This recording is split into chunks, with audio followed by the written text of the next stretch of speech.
Hey, welcome to the Trash Picture Show.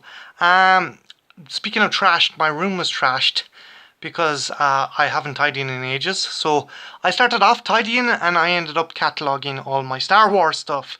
So I decided to show you guys. So I'm going to start off with the Micro Machine set. Now this is pretty cool. This is the Death Star playset. It was originally released by Micro Machines, I think in 1996. And I came by it in a secondhand store and I got this along with these figures and some of these vehicles for €15. So that was a steal considering the amount of stuff I got. You'd pay a fortune for this on eBay. It's a very cool playset. You got like Death Star location there, and you have Mos Eisley Cantina, and you have Luke's homestead. You also have the charred corpses of Owen and Aunt Beru, which I think is hilarious considering it's a child's toy. But it is a pretty cool set, and some of the Micro Machines figures are pretty cool. You have like C-3PO from Empire Strikes Back when he's actually torn to pieces. He's trying to put himself back together again. And you have other cool figures. I'm going to go on about Shadows of the Empire, but I got this. It's Prince Xizor. I'm wondering if we focus in. Prince Xizor, he's the main bad guy from the Shadows of the Empire expanded kind of storyline. I'll go into that in a bit. But yeah, I got like a couple of Force Awakens vehicles and stuff, and I kind of put them into the mix. And some of the vehicles are pretty cool. I have like Luke's speeder, which it's pretty cool. The detail and like on that is awesome. And I've the bike from Return of the Jedi. That's pretty cool. But yeah, that considering I got that for €15 and you'd pay something like 60-70 bucks on eBay for something like this, I'm pretty happy with it. Now next up, novels. Now if you're a fan of Star Wars and you're a fan of the expanded universe, you know Timothy Zahn writes some awesome Star Wars stories, and the two novels I have are no exception. Spectre of the Past is a very cool it explores Luke a bit more and kind of like his struggle with the dark side, and I think the expanded universe books do a fantastic thing kind of showing the ups and downs of Leia and Han's relationship. Visions of the Future is alright as well, and of course you have expanded universe fan favorite Mara Jade turn up in it. I also came by this. It's Splintered of a Mind's Eye. Now this is an interesting novel because this was written by Alan Dean Foster and it was written before Empire Strikes Back. So this is the kind of unofficial sequel to A New Hope, and it's essentially Luke and Leia teaming up to look for the Kyber crystal, which is a kind of component in making lightsabers, if I'm not mistaken, and they're hunted by Darth Vader. And yeah, if you're a Star Wars fan and you're a Star Wars nut, this is a cool novel to have. So yeah, if you get a chance, try and track this novel down.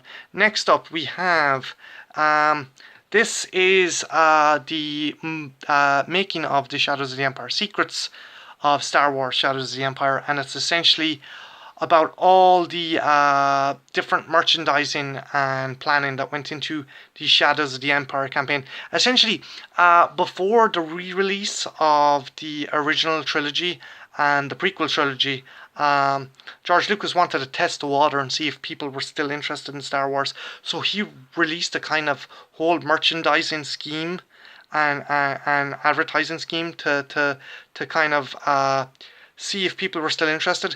You essentially had figures, books, comics, novels, a soundtrack to a movie which didn't exist. Shadows of the Empire is essentially a Star Wars story that takes place between the events of Empire Strikes Back and Return of the Jedi, and it has the rebels, Luke and Leia looking for Han Solo and trying to rescue him from Boba Fett before he gets into the hands of Jabba the Hutt, and they ask for help from the Black Sun crime syndicate, who is led by Prince Xizor. Now Prince Xizor himself is actually a cunning kind of dickhead. He's playing both sides. He's playing the rebels and he's playing the Empire, and he wants to be the hand of the Emperor, and he plots to kill Luke Skywalker and make Vader look like a failure in the eyes of the Emperor.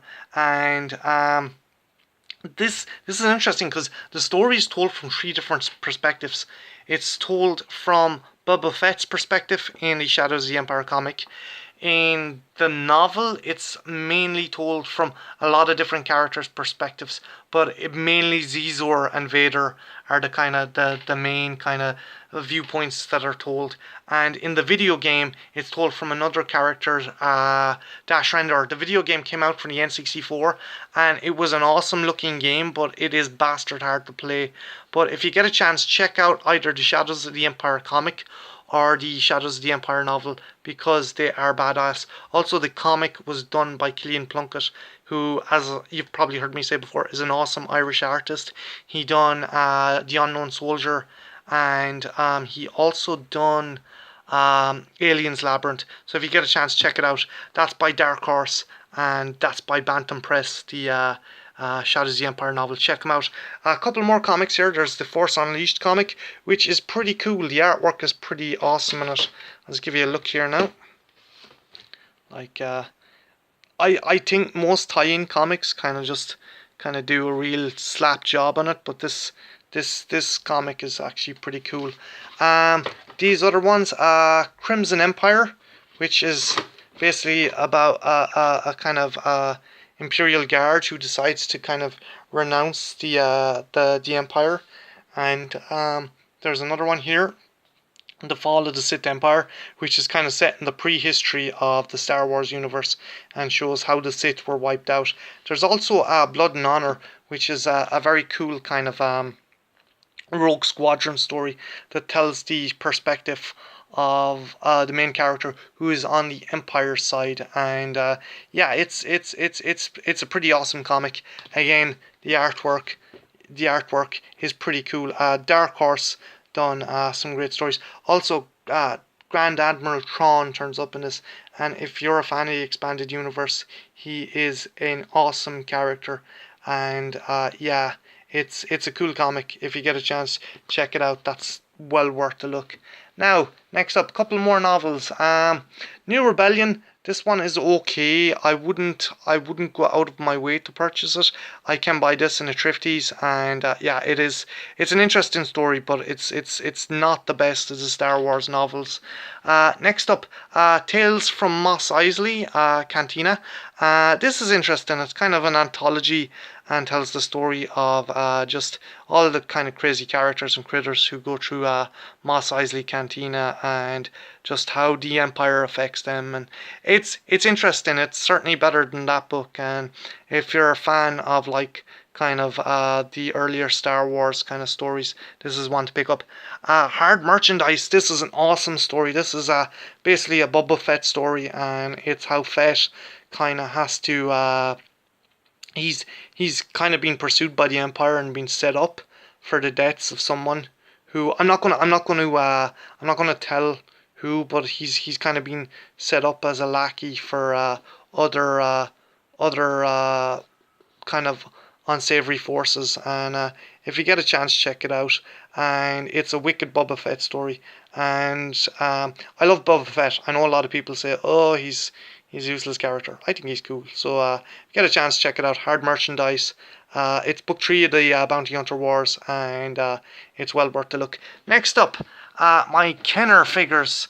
Now, these guys on this side, these are all original figures. These are very, very old, and I've tried to keep them in mint condition as I can. You have Lando. You have, I think, I forget his name, but he's one of the rebel generals. You have Palpatine, Stormtrooper, who just about stands up. Queequeg, who is one of the guys on Jabba's barge. He kind of pushes Luke off the barge to his death. I think he gets eaten by the pit, the Krakoon pit. Dengar, another bounty hunter who is featured in Empire Strikes Back. You might know You might know him from some of the expanded universe stuff, or I think he also turns up in the Clone Wars cartoons. And you have one of the speeder bike pilots. These are really cool, and I've tried to keep them in good nick as I can. But yeah, some of their equipment and stuff is missing. Now, here's some other stuff I have. These are the newer figures. I have Obi-Wan and I have Darth Maul. I'm gonna be dead honest. I cannot stand the prequel trilogy, but I do like that this guy. They've done a really good job to make him look like Hugh McGregor, and that Darth Maul figure is pretty awesome. So essentially, I got these guys because they were going cheap, and I liked the look of both the figures. This guy, he's from Star Wars Rebels, and he is I can't remember his name, but he's kind of the main bad guy in season 1. I think he's an Inquisitor, and yeah, he's an awesome character. I do like the fact his helmets cover his massive sideburns. And a Wicked Boba Fett figure. I actually got this guy there recently. They re-released some of the original characters to coincide with the Force Awakens, and I just loved the detail on him, like the dents on the helmet and like some of the damage to the stuff. And there's some really cool kind of cool detail on the character, and yeah, jetpack, and yeah, Boba Fett's awesome. I like him. I think he's cool. Next up, we have this. This was given to me by a friend, and I had it for a while, and I like the kind of old classic kind of print of this. The artwork is amazing, and yeah, it's a nice print, so I decided to frame it, and yeah, just kind of that old Drew Struzan-esque kind of artwork. I don't know if it is Drew Struzan, but whoever it is, the artwork is amazing. Now, speaking of classic things, this is my Ralph McQuarrie Darth Vader, and yeah, he's the original kind of prototype Vader. So you see, Vader has a blue lightsaber and a real gnarly looking helmet, and it gives some info on Ralph McQuarrie there. I'll just see if I can focus up a bit.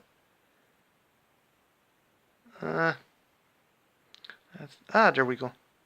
Now, yeah, Ralph McQuarrie was a guy who done fantastic designs and stuff for the Star Wars movies, and yeah, he was greatly influenced by the likes of Metropolis and other kind of early science fiction, and yeah, Star Wars wouldn't be Star Wars if it wasn't for Ralph McQuarrie. So yeah, that's essentially my Star Wars collection. My room now looks like a bomb hit it, but at least I got to show you guys this stuff, because I know you guys kind of like this nerdy kind of stuff. Oh, one more thing.